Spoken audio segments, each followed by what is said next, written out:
Hola, buen día. Mi nombre es Isabel Berenice Maqueda García. El día de hoy les voy a presentar el tema de meiosis y alteraciones cromosómicas en esta pequeña diapositiva. Espero les sea útil y les sirva. En esta diapositiva vamos a marcar un contenido de conceptos generales, la meiosis como el proceso tal cual, alteraciones cromosómicas, donde haremos énfasis en las trisomías 21, 13 y 18, así como otros diversos síndromes que voy a presentar. Y dejaré al final, en un momento, la pantalla para que puedan tener acceso a las referencias destacadas donde yo obtuve esta información, que la mayor parte son artículos. Conceptos generales. La meiosis la vamos a denominar el proceso de división celular a través del cual una célula diploide va a formar 4 células haploides. ¿A qué nos referimos con esto? Como tal, significa que una célula con 46 cromosomas va a dividir su número a la mitad. Y bueno, esto es esencial para las células del linaje germinal, es decir, las células sexuales. La meiosis consta de 2 fases, la meiosis 1 y la meiosis 2, y se destaca mucho por el entrecruzamiento que se lleva a cabo en paquíteno, donde se lleva este cambio de información genética. Su importancia es conservar el número cromosómico, es decir, no vamos a tener comúnmente gametos que tengan 2N y 2N para cuando se unan forman 4N, es inviable para la vida, sino de que se va a tratar de conservar, por eso es que son haploides. También va a tener una distribución aleatoria de cromosomas, es decir, no el descendiente va a tener lo mismo que el progenitor y esto va a causar una variabilidad genética. La meiosis. También conocida como meiosis reduccional, ya que disminuye como tal el número de cromosomas en la célula, es decir, va a pasar de un diploide a un haploide, consta de las siguientes etapas, que es la profase 1, la metafase 1, la anafase 1 y la telofase 1, siendo la profase más prolongada. La profase 1 tiene 5 subfases, que es leptóteno, cigóteno, paquíteno, diplóteno y acinesis. Yo encontré una manera un poco divertida de aprenderme estas 5 subfases teniendo en cuenta una mnemotecnia, que es le sigo a Paco diplotando días. Es una forma muy divertida de aprender y de recordar. Entramos a la profase 1, donde tenemos al leptoteno. ¿Qué es lo que pasa en el leptoteno? En el leptoteno los cromosomas homólogos van a aparecer. Es decir, que vamos a tener una célula que va a tener 2N y 4 cromátides, o 2 pares de bivalentes, también se les puede conocer. Aquí van a aparecerse y se van a unir a placas de unión, que son adhesiones que como tal van a descender y emparejar un poco a los cromosomas. En cigóteno se van a alinear los cromosomas formando tetradas. Con tetradas se refiere, o nos hacemos referencia a que van a poderse contar 4 cromátides, 2 por cada cromosoma, y va a aparecer el complejo sinaptonímico. Este viene de la palabra sinapsis, que es decir, una pequeña conexión, pero no se están tocando como tal, sino están empalmados y tienen una conexión en forma de zipper de arriba hacia abajo, que es un prerequisito para poder intercambiar información genética. En paquíteno ocurre el entrecruzamiento, también denominado como crossing over en inglés, dando así la recombinación genética. Después pasa a diplóteno, donde se empiezan a separar las bivalentes o los cromosomas y van a ver la aparición de quiasmas. ¿A qué nos referimos con aparición de quiasmas? Los quiasmas van a ser una prueba de que hubo reconocimiento. En microscopio óptico se va a ver como una pequeña línea que va a unir a los cromosomas y es una forma de corroborar que hubo intercambio genético. La diacinesis, por su parte, se refiere a la migración de los cromosomas a la periferia y la desaparición totalmente, podría decirse, o al menos la mayor parte de los quiasmas, es decir, que se van a retraer, ya que si no lo hacen, se van a empezar a robar entre cromosomas información genética. Aquí es donde comienza a ensamblarse el uso mitótico. Pasemos de la profase 1 ahora a la metafase 1, que como tal es donde se va a formar ya como tal el uso meiótico y los cromosomas se van a localizar en medio o en el plano ecuatorial. Cada bivalente va a estar colocada hacia el polo o hacia un polo opuesto. Aún no se separan, solo están colocadas. En anafase es cuando los cromosomas van a tener movimiento y se empiezan a desplazar hacia cada polo. Es necesario que aquí desaparezcan como tal o en su totalidad los quiasmas, ya que si no lo hacen pueden robarse información genética e incluso quitar un cromosoma y dejarlo que se pase a un solo lado. En la telofase vamos a encontrar que los cromosomas van a llegar a los lados opuestos, va a desaparecer el uso meiótico y se va a restablecer las membranas nucleares. Aquí se va a realizar la citocinesis, también denominada cariocinesis por algunos autores, ya que se va a formar el anillo de actina y miosina y va a separar estas células como tal. Y nos va a dar unas células haploides, pero con 2 cromátides cada una. Entramos a meiosis 2, conocida también como meiosis ecuacional o meiosis de la mitosis, ya que es prácticamente el mismo proceso, y esta va a constar de 4 fases, que es profase 2, metafase 2, anafase 2 y telofase 2. Pero esta inicia casi inmediatamente la meiosis 1, pero no va a tener replicación de ADN, porque lo que nos importa en este proceso es dividir a la mitad todo el material genético. Entonces no va a haber replicación. En la profase 2 se van a compactar nuevamente los cromosomas y se va a comenzar a formar el uso meiótico. Y obviamente la envoltura nuclear se va a empezar a fragmentar poco a poco. En la metafase 2, aclaro, los cromosomas se van a colocar en el centro del uso mitótico y cada cromátide va a estar dirigida a un polo opuesto. No se va a desplazar, solo va a quedar dirigida. En la anafase es cuando ya se comienzan a desplazar y se separan las cromátides como tal. Y bien, pasamos a la telofase 2, donde desaparece el uso meiótico, se restablece la membrana nuclear otra vez, se produce la citocinesis o cariocinesis, otra vez volvemos a ensamblar el anillo contráctil de actina y miosina, que las va a separar a estas 2 células, y van a formar 4 células haploides con una sola cromátide, que es el fin de la meiosis.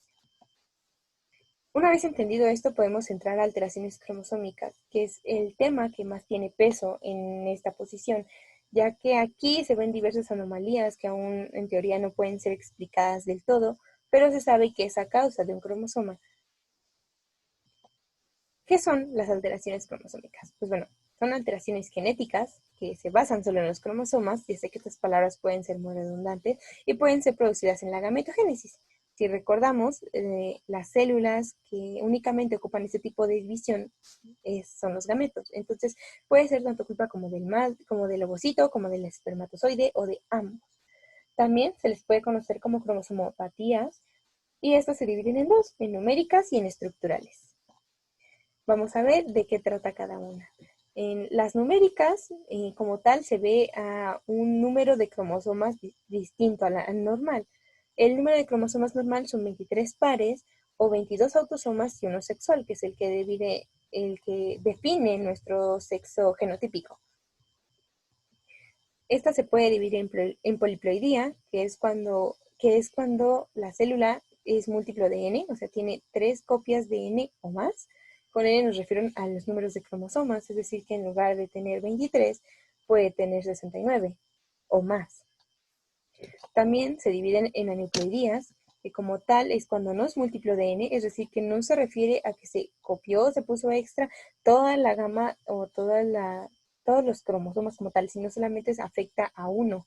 Puede ser que tenga uno más, 2 más o uno menos. No se refiere a tal cual todo el conjunto de un cromosoma, de un cariotipo más, por así decirlo. ¿Y qué es lo que afecta aquí? ¿O cuál es el error? Pues es la no disyunción en la meiosis.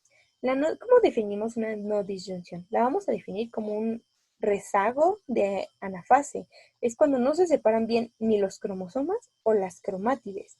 Y esto va a generar anomalías en un individuo. También tenemos las cromosomopatías estructurales, que se refieren al cambio de composición del cromosoma. En estas tenemos la deleción, la translocación, la duplicación y la inversión. Comúnmente estas son causas de un crossing over anormal o de un entrecruzamiento normal o anómalo.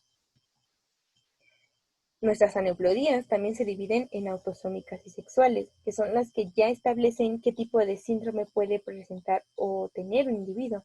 Como autosómicas tenemos a las trisomías 21, 18, 13, y a las sexuales tenemos a las que solo afectan los cromosomas X y Y, que es el Turner, el síndrome de Klinefelter, la metahembra y el metahombre, que veremos más adelante. En el caso de las estructurales tenemos a la deleción, que es la pérdida de un segmento del cromosoma, a la translocación, que es cuando se mueve un segmento de un cromosoma a otro. Por eso es que ocurre mucho en el crossing over, que puede ser que un cromosoma ganó más genes o más regiones que de otro y el otro disminuyó de su tamaño. También tenemos la duplicación, que es cuando se repiten varios segmentos o varios genes de ese cromosoma en una misma secuencia, y la inversión, que esta puede tener un poco de controversias, ya que es un segmento cromosómico que va a cambiar de sentido, es decir, si se encuentra al principio puede encontrarse al medio o al final, y esto va a estar dentro del propio cromosoma. Casi no voy a hacer énfasis en las malformaciones, en las enfermedades, en los síndromes, perdón, cromosómicos, en caso de las estructuras, ya que esto se refiere un poco más o tiene un poco más que ver, al menos los que nosotros estudiamos, con la impronta parental. Entonces, solamente voy a mencionar aquí uno, que espero y lo conozcan, que es la de lesión del cromosoma 5 que da el síndrome de Cri-du-Chat, el síndrome de maullido de gato. Ahora sí, pasamos como tal a fondo a lo que son los síndromes. En el primer caso, o el que es más común, el que todo el mundo conoce, por así decirlo, es el síndrome de Down, también conocido como trisomía 21. Y este es una anomalía que, más bien es una aneuploidía autosómica que ocurre por la presencia de 3 copias del cromosoma 21. Los individuos que presentan esta enfermedad o este síndrome pueden tener 2 tipos de cariotipo, dependiendo si son hombres o mujeres, que puede ser 47XX o 47XY más 21. Ese más 21 nos va a ubicar en la posición en la que está la alteración. Y bueno, es importante destacar que esta es una de las causas más frecuentes del retraso mental de origen genético. Y bueno, la causa más frecuente que han encontrado, que se ha sabido, es la no disyunción del ovocito, siendo que un factor de riesgo muy importante es la edad avanzada materna, que es de 35 o más años. Pero ¿por qué se da? Se da por una, como ya lo vimos, una no disyunción, una alteración en la anafase de cualquier tipo de la meiosis, o sea, es meiosis 1 o 2, y puede presentarse de diferentes formas. En esta diapositiva presento un pequeño esquema donde tenemos la no disyunción en la meiosis 1, que es donde los cromosomas no se separan del todo y solamente se van hacia una célula, haciendo que una pierda como tal su información genética y esta va a morir, por así decirlo, y esta va a presentar un fuego o 2 copias. Esta va a proliferar y va a ser anómala después, por así decirlo. También las alteraciones en meiosis 2, que es donde las cromátides no se separan como tal. En el síndrome de Down se ha encontrado que la no disyunción en la meiosis 1 causa este problema el 80% de los casos, mientras que el daño en la meiosis 2 o la anomalía en la meiosis 2 solo es del 20%. ¿Qué características vamos a encontrar en nuestro individuo o en nuestro pacientito? Hipotonía, frontal aplanado, es decir, que la frente la tiene muy plana, hipertelorismo, micrognatia, orejas de implantación baja, protrusión lingual, clinodactilia, que es comúnmente por el signo de sandalia, surco palmar único y criptorquidia. Sé que estos términos pueden sonar un poco raro, pero los vamos a revisar. Bueno, la hipotonía lo vamos a encontrar como la disminución del tono muscular, es decir, que nuestro bebé o nuestro paciente va a estar un poco flácido o un poco aguadito, por así decirlo. El epicanto es una alteración muy importante que aquí se refleja, es característica de este síndrome, que es un pliegue en el párpado superior que cubre la esquina del ojo. El hipertelorismo lo vamos a encontrar como el aumento de la distancia entre ambas paredes internas de la órbita, o en palabras más complejas es que los ojos estén muy separados. La micrognatia es una mandíbula pequeña, es una de las causas primordiales por las que tienen orejas de implantación baja. Para saber que un bebé o un individuo tiene orejas de implantación baja, tenemos que tomar en cuenta que la oreja tiene que estar aproximadamente a nivel del ojo. También tenemos otra, otra palabra que definir, perdón, que es la clinodactilia. La clinodactilia lo vamos a ver como desviación o curvatura permanente de un dedo. En este caso nos referíamos al signo de sandalia, donde el primer ortejo del pie va a estar más separado. También tenemos el pliegue o surco palmar, que es una sola línea que se extiende a través de la mano como si la dividiera a la mitad. Esta es única en estos pacientitos. Antes se denominaba pliegue simiano, pero está mal dicho, y ahora se denomina pliegue o surco palmar único. ¿Qué complicaciones vamos a encontrar en nuestros pacientitos? Pues Primero que nada son las cardiopatías, que afectan de 45 a 60% de la población. En este caso, la principal es la comunicación auriculoventricular o canal atrioventricular. La comunicación interventricular es cuando no se forma un tabique que divide los ventrículos, lo crea como una cavidad única y la sangre hace mixtura y tienen más problemas. La comunicación o el canal atrioventricular es cuando ni siquiera ni las aurículas ni los ventrículos tienen un pliegue que los separe. Entonces va a ser el corazón como si fuera una cavidad única. También estos pacientes pueden tener problemas oculares. El 50% de estos pacientes lo presentan como el estrabismo, las cataratas e incluso la miopía. También tenemos problemas auditivos, igual al 50% de la población, y malformaciones intestinales, que a pesar de que son en un rango muy bajo, pueden darse, como la atresia duodenal, es decir, que no se forme muy bien el duodeno, el megacolon congénito, o enfermedad de Hirschsprung, que es el bebé que les presento en esta presentación, donde el colon se agranda demasiado, y estreñimiento. En caso de la maduración sexual, la mayor parte de las mujeres presentan ciclos anovulatorios, es decir, no ovulan, son infértiles. En el caso de los hombres tenemos genitales masculinos pequeños, criptorquidia. La criptorquidia es cuando los testículos no descienden hasta la bolsa escrotal, están, digamos que en la cavidad peritoneal, y pues esto afecta a estos pacientitos.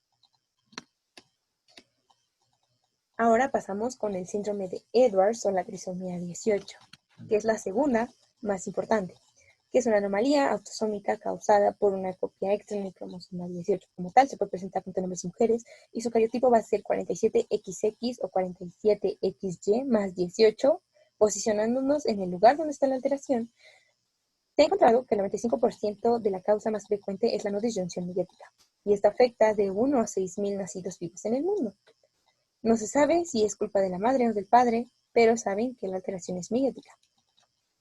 ¿Qué características encontraremos en estos bebés? Son retraso en el crecimiento pre y postnatalmente, hipotonía, que ya lo vimos, microcefalia, orejas de implantación baja y displásicas.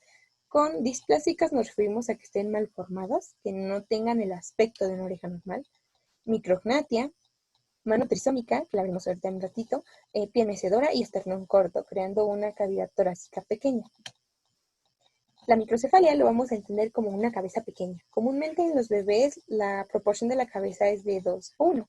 En este caso va a estar prácticamente simétrico como si fuera un hombrecito pequeño. También tenemos el occipucio prominente, que es el ensanchamiento de la porción posterior e inferior de la cabeza, es decir, que el occipital va a estar muy pronunciado, como si tuviera un chipote, por así decirlo, para que sean términos más prácticos.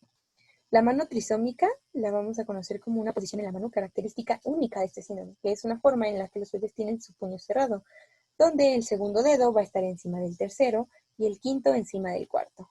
El primero va a estar libre. También tenemos el pie en mecedora, que es un pie plano rígido neonatal, donde va a haber una curvatura prominente en estos pies. ¿Qué complicaciones encontraremos en nuestros pacientitos que tengan este síndrome? Son cardiopatías al 90%, es decir, que casi todos se ven afectados por cardiopatías. Tenemos comunicación interventricular, conducto arterioso persistente. En la vida intrauterina, el conducto arterioso es un corte fisiológico muy importante, ya que quita cierta tensión de la sangre a los pulmones en desarrollo por la vena pulmonar, siendo que la vena pulmonar drena sangre hacia la aorta. Postnatalmente esto ya no es eficiente y se oblitera. En este caso, este conducto va a persistir. También estenosis pulmonar, que es decir, que la arteria pulmonar tenga una luz pequeña y no deje pasar la sangre bien. A nivel renal tenemos riñón en herradura, que es la fusión de ambos riñones. También tenemos anomalías intestinales, como el divertículo de Meckel, que crea diferentes anomalías y es una persistencia del conducto onfalomientérico. También tenemos páncreas ectópico, es decir, que no se encuentra en su lugar. Fijación incompleta del colon, es decir, que nuestro colon va a estar como soltado, pero tampoco va a estar fuera de la cavidad. A nivel del sistema nervioso central encontramos hipoplasia del cuerpo calloso y también presentan otras complicaciones como dificultades para la alimentación y escoliosis, que es una forma en la que las vértebras están desalineadas. Comúnmente la principal causa de muerte en estos pacientes son las complicaciones cardiopulmonares. Entramos al síndrome de Patot. Lo importante es el tercero a nivel mundial que más se presenta. y es una anomalía cromosómica, aneuploidía, como ya les dije, autosómica, causada por 3 copias del cromosoma 13. Los individuos pueden ser mujeres o hombres, van a presentar cariotipo 47XX en el caso de mujeres y 47XY en el caso de hombres, más 13, ubicándonos en la posición donde está nuestra alteración. La causa más frecuente es la no disyunción meiótica del ovocito, es decir, en una mala separación en la base, y esto ocurre en aproximadamente de 1 de cada 12.000 nacidos vivos. La mayor parte de estos bebés o de estos fetos o embriones que poseen este tipo de cariotipo mueren por abortos espontáneos, es decir, que hay muy poquitos que sobreviven y son los que pueden ser estudiados. Las características que tenemos en el caso de estos pacientes es el labio paladar hendido, la microcefalia, la ausencia de nariz o malformaciones nasales, el onfalocele, la polidactilia, flexión de dedos superpuestos, anomalías oculares, micrognatia, hipotelorismo y pie equinovaro. La polidactilia la vamos a definir como dedos más dedos en la palma de la mano de los normales. Puede ser de 1 o incluso más. El onfalocele, muy importante, es un defecto en la pared abdominal en el que los intestinos se salen del abdomen a través del ombligo. Este puede estar recubierto incluso un poco de apnios o está recubierto por piel, incluso peritoneo, que es como el que se presenta en la imagen. También tenemos hipotelorismo, que es lo contrario de hipertelorismo, es decir, que hay una disminución en la distancia que separa las paredes internas de las órbitas oculares, o en palabras más sencillas, es cuando los ojos están muy juntos. Pueden estar tan juntos que incluso causar ciclopía. Labio paladar hendido, muy característico, es una fisura que se puede hacer tan siquiera en el labio, y es una comunicación, que es cuando el paladar ni siquiera se formó tal cual, o no se terminó de formar, que puede comunicar la orofaringe con la nasofaringe. Entonces, nuestros pacientes tienen problemas para comer. Y el pie equinovaro, que es un pie torcido, como hacia la parte interna del pie, por así decirlo. ¿Qué complicaciones vamos a encontrar en nuestros pacientitos? Bien, vamos a encontrar, en el crecimiento vamos a encontrar un retraso del crecimiento pre y postnatalmente. También a nivel del sistema nervioso vamos a encontrar un retraso psicomotor del 100%, holoprosencefalia, que es una malformación cerebral compleja del resultado de la división incompleta del prosencéfalo. Tal vez ahorita no lo comprendan como tal y está bien, pero cuando se está formando las vesículas cerebrales para formar todo nuestro sistema nervioso central, existen 3, el prosencéfalo, el mesencéfalo y el romoencéfalo. El prosencéfalo es el más cefálico. Este converge incluso con los ojos y con parte de las estructuras faciales. Entonces va a afectar al cerebro anterior, así como la cara, va a provocar manifestaciones neurológicas porque va a atacar prácticamente a los hemisferios cerebrales. Y bueno, aquí hay anomalías faciales de gravedad, como la ciclopía, que es como podemos ver en el bebé que está hasta abajo. También va a haber cardiopatías. El 91% de estos pacientes van a tener comunicación interauricular, es decir, que no se formó el septum interauricular, la persistencia del conducto arterioso o la comunicación interventricular en menor proporción. También en el aparato genitourinario vamos a encontrar anomalías. En el caso de los hombres van a tener criptorquidia del 100%. El 50% de las mujeres que lo padecen van a tener útero bicorne, es decir, un útero doble, por así decirlo. Y el 70% entre mujeres y hombres van a tener riñón poliquístico, que es un riñón lleno de quistes. Pero vamos a adelantarnos un poco en qué es lo que pasa cuando se altera el prosencéfalo y qué es lo que da la holoprosencefalia. La holoprosencefalia afecta a los ojos. Puede dar microftalmia, que es decir, ojos muy pequeñitos, hipotelorismo, que es ojos muy juntos, ciclopía e incluso coloboma. Coloboma es como cuando no se cierra el ángulo del iris y queda una fisura. Esto lo conocen más como ojo de gato. También tenemos nariz aplanada. Bueno, puede afectar la nariz, que es una nariz aplanada. Puede causar arritmia, es decir, que no tenga nariz. Y el probóscide. El probóscide viene más un poco de los animales como las mosquitas y los moscos que tienen una pequeña trompita donde succionan cierto tipo de su alimento. En este caso lo presentamos en el bebé de arriba. Ese es un probóscide. Comúnmente se encuentra a la altura del ojo o encima de los ojos. Estos bebés pues tienen una mortalidad bastante alta, el 50% muere al primer mes de vida, los que sobreviven, solamente el 70% llega al 7º mes de vida. La causa principal de muerte son las complicaciones cardiopulmonares y los bebés que tienen arritmia pues literalmente nacen muertos, no pueden respirar. Pasamos al síndrome de Klinefelter. Este es una neoploidía del cromosoma sexual que se expresa solo en pacientes masculinos y ocurre por un cromosoma extra, un cromosoma X extra. ¿Cuál es el cariotipo que van a tener estos hombres? 47XXD. Este tiene una incidencia de 1 en 1000 recién nacidos vivos varones y el 50% ocurre por la no disyunción paterna en meiosis 1, mientras que el otro 50% es de origen materno. Como ya lo hemos especificado, el factor de riesgo es la edad avanzada materna. Y bueno, pues tiene también pueden ser por diferentes orígenes. ¿Cómo vamos a encontrar estos pacientes? Van a tener oligofrenia, que es deficiencia del desarrollo intelectual. Comúnmente, la mayoría son altos y delgados, pero no todos. Van a tener piernas largas, sus testículos van a ser pequeños. Vamos a encontrar estos pacientes con criptorquidia. Muchos van a presentar esterilidad, escaso vello púbico y ginecomastia. Con ginecomastia nos referimos a que estos hombres van a tener crecimiento de mamas. Van a tener un poco de caracteres sexuales femeninos, como el crecimiento de mamas. También tenemos complicaciones como trastornos de hiperactividad y déficit de atención. Pueden tener cáncer de mama, estos hombres. Pueden sufrir depresión, dificultades en el aprendizaje, incluso dislexia. Y algunos, muy pocos, pueden presentar enfermedades pulmonares. Pasamos al síndrome de Turner, que es la monosomía o la única monosomía compatible con la vida. Esta es una alteración cromosómica que afecta al desarrollo de las niñas, es decir, solo lo vamos a ver en mujeres, y la causa es un cromosoma X ausente o incompleto. La única, como ya les dije, es la única monosomía compatible con la vida y su cariotipo va a ser 45X0, es decir, que no va a tener un cromosoma sexual. El 98% termina en abortos espontáneos, es decir, que el 2% que apenas sí conocemos son muy pocas las personas que han sobrevivido a esto. Y tiene una incidencia de 2.000 nacimientos, o de 1 a 2.000 nacimientos, o de 1 a 3.000 nacimientos de personas vivas. Es decir, muy poca la incidencia. ¿Cómo vamos a encontrar estas pequeñas pacientes? Prenatalmente vamos a poder diagnosticarlas no tal cual, pero van a tener un crecimiento uterino retardado. Vamos a ver un aumento en el pliegue nucal, que ahorita lo veremos, y un higroma nucal quístico. Postnatalmente vamos a encontrar estos pacientes con una talla baja, es decir, van a tener un promedio de altura de 1.42 metros, van a tener cuello ancho y corto, que también se le denomina alado, aunque a veces no se presenta. También van a tener teletelia. Vamos a encontrarlas con linfedema en extremidades, comúnmente las 4, orejas de implantación baja, micrognatia y tórax ancho. El higroma quístico es una anomalía congénita del sistema linfático secundario y esto es causado por una obstrucción de conexiones linfáticas y venosas, creando como una pequeña bola de agua a nivel del cuello.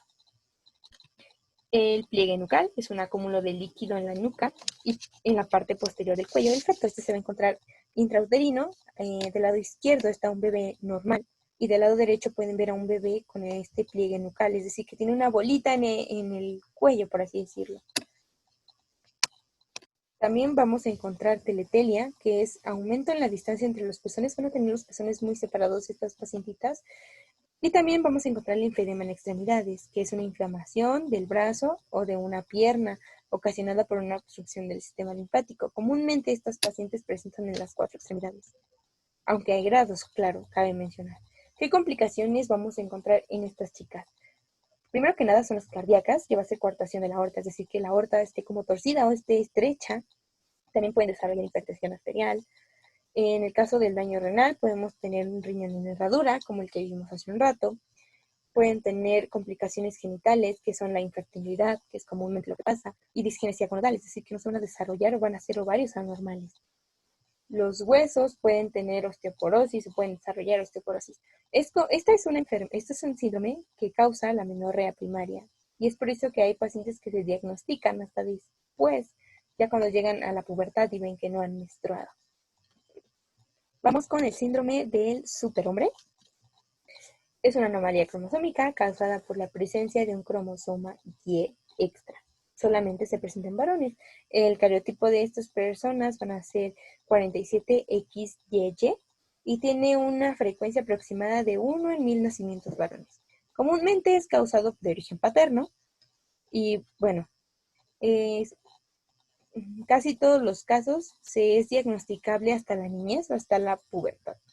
¿Cómo encontramos estos pacientes? Pues van a tener una estatura alta, demasiadamente altos, puede que sean agresivos, tienen un aumento en la agresividad, van a tener criptorquidia, hipotonía, problemas de aprendizaje, retraso del habla en caso de los niños y aparición de acné moderado, aunque este puede que no se presente, también van a tener hipertelorismo.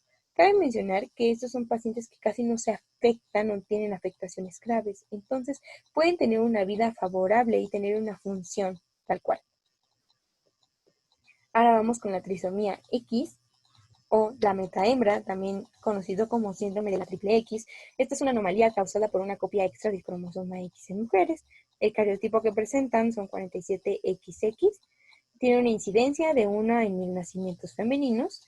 Y es importante aquí, solo el 10% de casos se diagnostica, es decir, que puede haber 1 millón de mujeres que puedan tener ese síndrome y no se dan cuenta, son asintomáticas. ¿Cómo las vamos a encontrar? Como ya les dije, son asintomáticas, algunas. Pueden tener una estatura alta, pueden tener un retraso psicomotor en el desarrollo y hay artículos y personas que han añadido que tienen un comportamiento agresivo, pero eso solamente es en algunos casos. Ellos también no tienen alteraciones tan graves y por eso pueden tener una vida favorable y tener una función como tal. Hasta aquí termina mi presentación prácticamente, entonces les dejo mis referencias destacadas, agradeciéndoles por este pequeño video. Espero que les sea útil, espero que hayan comprendido algo de lo que les haya dicho.